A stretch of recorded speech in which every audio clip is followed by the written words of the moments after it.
Hey everyone, it's me, Tia Torres, and of course, I want to thank you for joining me in another episode of Wild Instincts.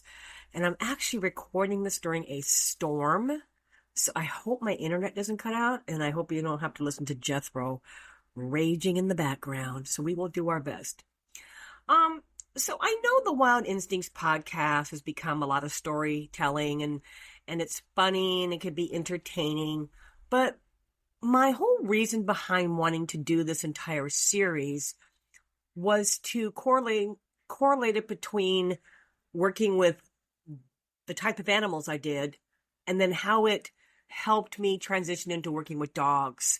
So there's a message there, and we're going to talk about that in a second with this next story. But I just want to remind everybody that, when you're seeking a dog trainer, and they have to manhandle, okay, I'm not going to say manhandle, I guess I have to be gender appropriate. When they have to physically manipulate your dog, but pretty harshly. Okay, I don't mean like, let me push down on his butt a little bit to make him sit. I don't mean that, okay? I don't mean having to maybe yank him back because he lunged at a dog. I mean, and there goes Jethro. Just when I see a lot of these, let me go physically manipulate Jethro. Hold on.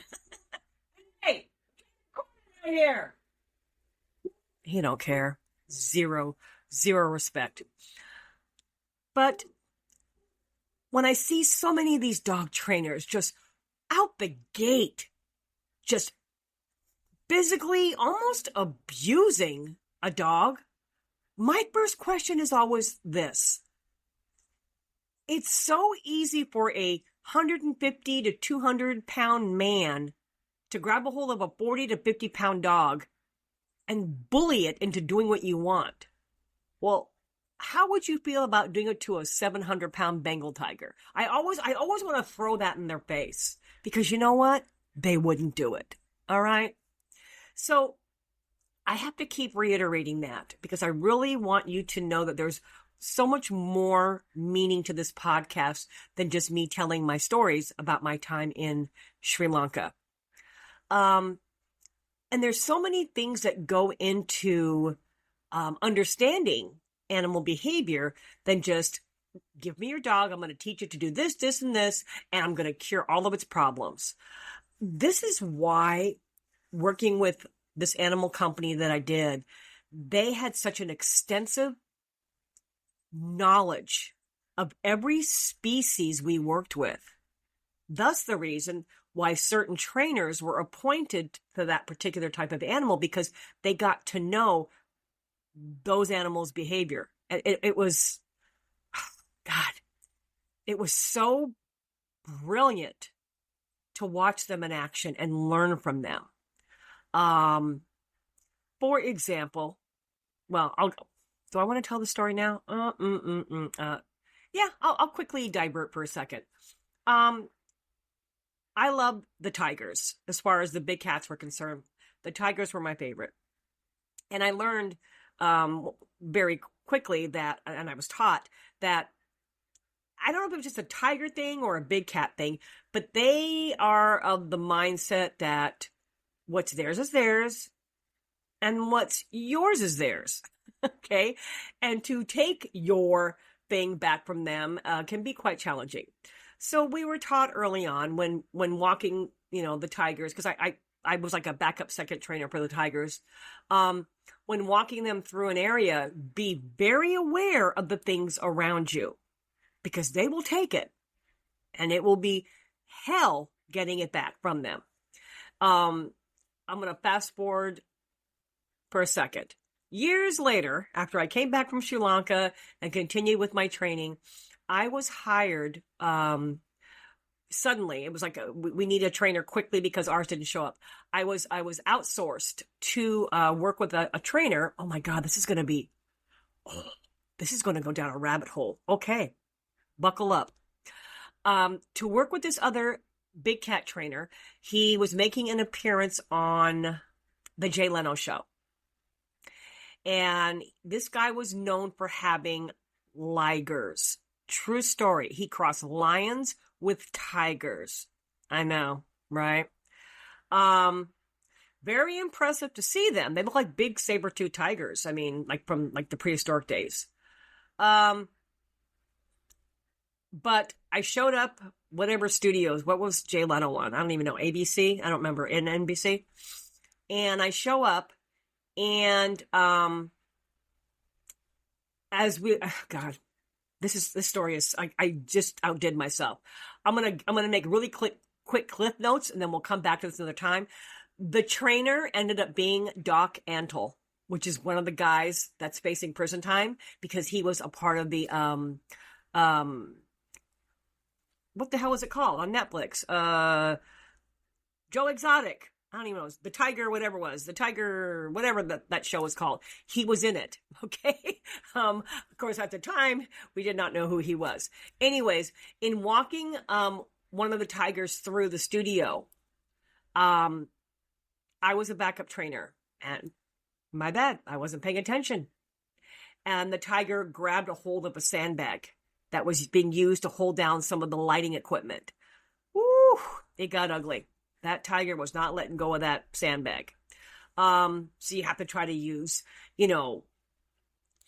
treats. Basically, it's like chunks of meat or chicken to convince this tiger to let go of the sandbag. Because let me tell you something. You try and scruff a tiger and tell him to, let go, out, do anything like that. You're going to lose your life. Okay. You don't do that. So, anyways, these are just some of the things, that I learned about the different species of animals I work with. So let's come back to Sri Lanka.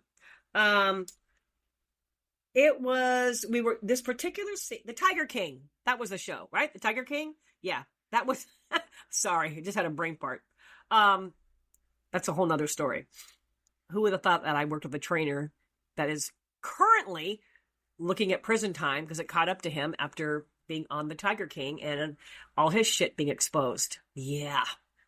That was an experience to remember that day. Let's just say it involved sedated animals, female trainers dressed up in tiger and leopard print bodysuits. Yeah, it was a thing. Okay. It's a true story. Okay, we're back in Sri Lanka. Here's where I'm going with this story about learning about the different species. This particular scene called for the actor who played Mowgli. His name was Jamie. I believe he must have been probably around 9 or 10, maybe 8 to 10 years old. And he looked just like him.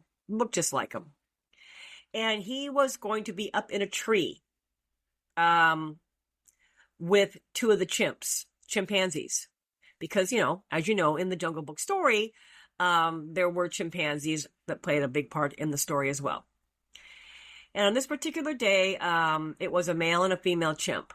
And they were just supposed to be like sitting up on this big, huge branch with Jamie. And as they're filming, all of a sudden, the male chimp lunged at Jamie and bit him on the foot. And he had bare feet because he was Mowgli. It was just a quick bite, but it was enough to cause Jamie to scream, start crying. The other trainer, went up there and, yelled, get back, called the other chimp to him. Thankfully did not bite his toes off. Okay. He did have some teeth indentations on his foot and it hurt. Chimps are very strong. So at a glance, the trainer that was handling these particular chimps, he was an outsourced trainer, meaning he wasn't the normal trainer that worked with them. I remember him yelling at them, he's yelling at this male chimp. So the regular chimp handler ended up showing up. I forgot where he was at. He was close by. He just wasn't there for this particular shot. Came over, got the two chimps, put them away, and was just shocked that this male chimp would do that. He just said, he just doesn't act like that. Well, turned out the female chimp was in heat. It was her time of the month. And nobody detected it. So the male chimp got a whiff and didn't want anybody near her. So it was his way of kind of like protecting what was his. And this could be said to happen amongst dogs as well. This could play a factor into a dog's behavior. That is why, for the life of me, I don't know why everybody doesn't spay their female dogs. I mean, they call us bitches for a reason, So, that was what we call handler error. The chimp handlers should have noticed that and, should have switched out chimps. Or I don't think they had any other chimp to use. Maybe just not use the female, But it can happen with dogs too. It can happen with any animal. True story. Another true story. When I was, a teenager, I don't remember the age. Let's see, I was living in Santa Susana Knolls. So I must have been like, young, maybe 12-ish, 13, something like that. Maybe a little younger. And I was living with my father and my stepmother. And they were into horses. They had Arabian horses. And we had some pretty hot horses. And when I mean by hot, I mean they're spicy. And Arabians are like very hot-blooded horses. They are like the Ferraris of the horse world, okay? And one of the gals that lived there was cleaning a horse's stall. Actually, one of the stud horses, one of the stallions. His nickname was Nippy. How did I remember that? It was Nippy. I don't remember his real name, but that's what my dad called him. Big, huge, beautiful, pretty thick for an Arab, Arabian stallion. And this woman went in there to clean the horse's stall. And I was somewhere in the barn, and I started to hear her yell for me. And the fear in her voice, you could hear it before you saw it. And when I went over there, she was in the corner of the stall holding up a rake to keep the horse back. And Nippy was like all arched up, like arched up. And that's when I noticed his shalang-a-lang was hanging down and in full swing, if you get what I mean. I'm like, what the hell? And he's trying to like push onto her. And she's yelling, get him back, get him back. And, I ran and got my dad, and he came down and put a halter on Nippy and held on to him to get the woman out. Turns out it was her time of the month, and he smelled it, and he wanted it. So, once again, there are factors involved around an animal's behavior that you may never, ever think would mean anything. And in this particular situation, actually in all of them, it was, a woman's time or a female's time. And it was that smell of the blood. Pretty crazy though, right? You wouldn't think, but it happens. That was probably way too much information, but it needed to be told. Well, I feel flustered now. I feel like I need to end this episode and get onto something a little more upbeat. Okay, well, there's your lesson for the day, and on to the next one. Just remember to stay wild and always follow your instincts.